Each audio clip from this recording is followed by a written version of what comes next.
It was a muggy Tuesday morning when I, Daniel Harper, stepped onto my back porch with a steaming cup of black coffee, expecting nothing more than the usual sight of my sprawling vegetable garden rows of peppers, tomatoes, and zucchini that I'd nursed through a brutal summer. Instead, I froze mid-sip.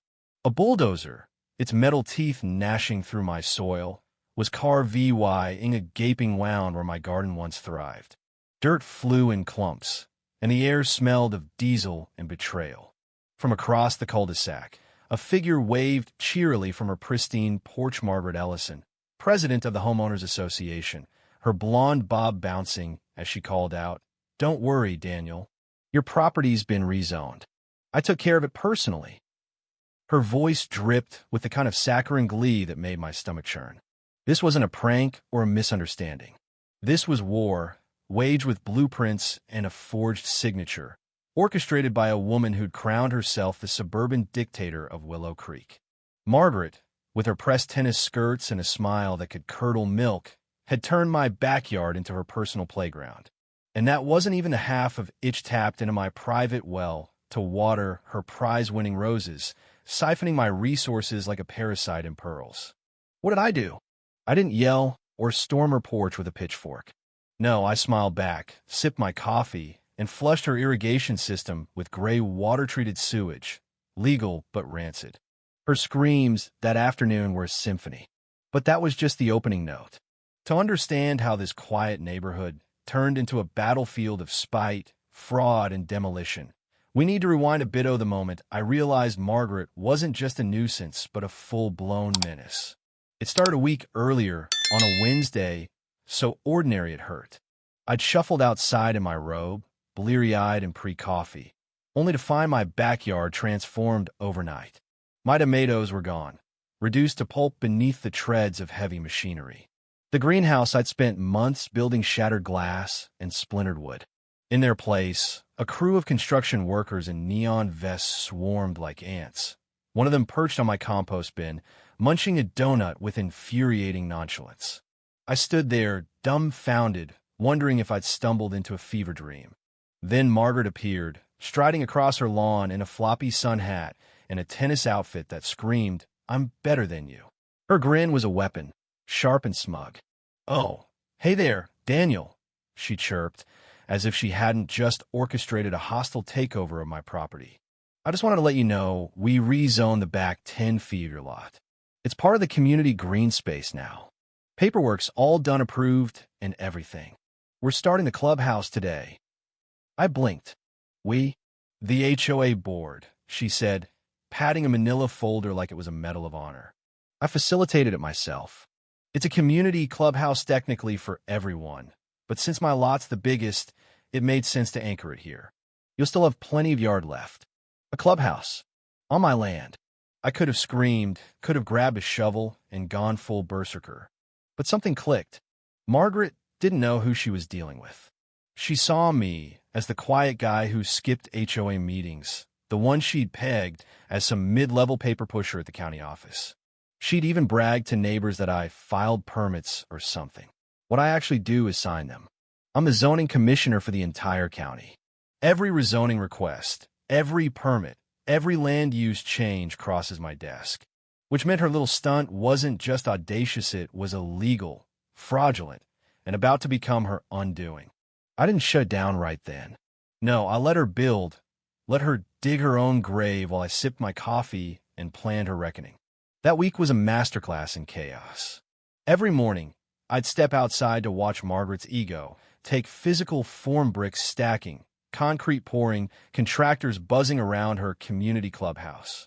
She posed with blueprints like a real estate mogul, barking orders and roping in HOA lackeys to plant hedges along my former property line. "I pulled strings at the county to fast-track this," she boasted to a neighbor, smirking. "Perks of being president." Strings? She'd forged a permit with my name on it, copied an old email of mine, and signed it in Comic Sans, like a toddler playing lawyer. I had the EVY Denke, time-stamped and pristine, sitting in my office. She'd skipped every legal step, and I was going to let her bury herself in it. But the clubhouse wasn't her only crime.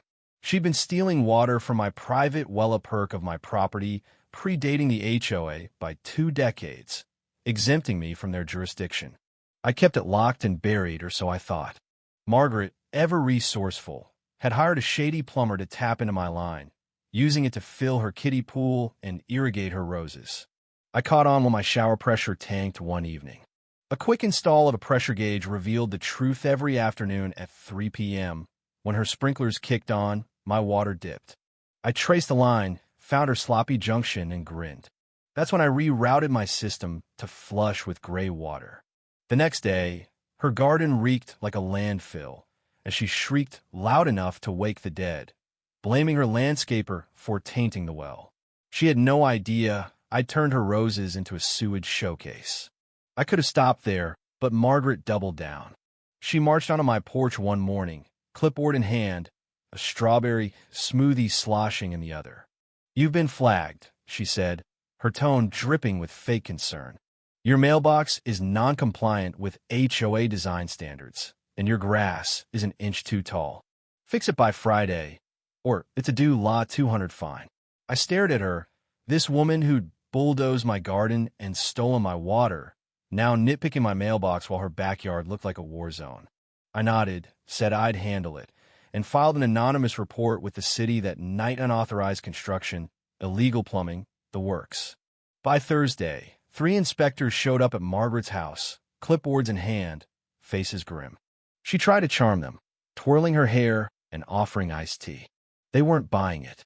"This foundation crosses property lines," one said, pointing to the concrete slab sprawling into my yard. Margaret turned scarlet, sputtering about emergency community zoning. I watched from my kitchen window, pretending to rinse a mug, savoring every second. An inspector knocked on my door an hour later, asking for documentation. I handed over the plat map, while records and a photo of Margaret gesturing at her blueprint stripe, where it said, "Private property, not for construction." The next day, a red stop work order slapped her front window. Her crew vanished, and the HOA board called an emergency meeting. Margaret still thought she could spin it, while VYing off neighbors with promises of a routine re-VYEW. She had no clue the storm I'd unleashed. Digging deeper, I found her architect, a guy named Tom Rivera, an old contact who owed me a favor from a zoning snafu I'd smoothed over years ago. I called him, casual as ever. He spilled everything. Margaret had lied, claiming the HOA owned my land and she had special authority. He never checked, just drafted the plans. Horrified, he emailed me the original's every page stamped with her signature, every detail gloriously illegal. Then I uncovered her budget. She'd been skimming HOA fees into a community improvement fund to bankroll her clubhouse, charging neighbors for a fantasy built on my stolen land. The tipping point came when the county clerk faxed me a rezoning request for my property, submitted a month earlier under my name. My signature was a scrawl, the header in Comic Sans, the document number recycled from a prior permit. It was a confession in glitter ink. Margaret wasn't just after my backyard, she wanted my entire lot rezoned for mixed use, likely dreaming of condos or a strip mall. This wasn't petty anymore. It was fraud on a grand scale. She didn't take the stop work order lying down. The next day, she paced her lawn, yelling into her phone about harassment and discrimination. A code enforcement officer stapled a second violation notice to her door. She ripped it down, screeching about calling the mayor. That afternoon, she slid a fine under my door, due law 150 for unauthorized shade vegetation, a potted fern, and disruptive lawn decor, a birdhouse. I scanned it, paired it with her forged permits, and emailed the package to the HOA board and a local reporter, Lisa Tran, who'd once covered a zoning spat I'd mediated. 2 days later, her headline hit, "HOA president probed for fraudulent rezoning, illegal build." The photo Margaret flailing, an inspector went VY Rao in Willow Creek. The fallout was swift. 2 board members quit. Neighbors rebelled. One taped the article to his mailbox with, "Ask me about my illegal clubhouse" scrawled on it. Another lined Margaret's yard with plastic flamingos labeled, "Not your land." At the emergency HOA meeting, I sat front row, a folder marked EVY Denke in my lap. Margaret strode in late, disheveled, clutching notes. She rambled about misinformation and clerical errors, but when I stood, laid out the plat map, and dropped the cease and desist order, the room went silent. "I'm the zoning commissioner," I said. She forged my signature. In Comic Sans, the board suspended her on the spot. One member asked if they could fine her for her garden stench. I smiled and said the county would handle the rest. Margaret retaliated with a glittery cease and desist letter, threatening to sue me for defamation. I trashed it and sent her files to the county prosecutor. A week later, she faced an investigation notice. Her contractors sued for unpaid wages. Her bank flagged HOA transfers. At the zoning hearing, my Liera land use shark-buried her. The verdict: demolition within 30 days, Dulaw $40,000 in fines, criminal referral, and restitution for my garden. Margaret hissed I'd ruined her. "You handed me the shovel," I replied. Demolition day was poetic. Her palace of doom crumbled as she peeked through blinds, a shadow of her former tyranny. The neighborhood bloomed anew. Kids biked freely, lawns sprouted quirky decor, and the HOA dissolved under a No More Karens banner. I rebuilt my garden, added a koi pond where a clubhouse died, and hosted Freedom Fest complete with a Margaret Piñata. She's still here, a ghost in tennis whites, but her empire's dust. I tend my tomatoes, sip my coffee, and marvel at how fast lies collapse when you let them grow just tall enough to fall. If you were the one in this story, how would you react? Would you stand up and fight back, or accept the unreasonable pressure and control from the HOA? Share your thoughts in the comments below.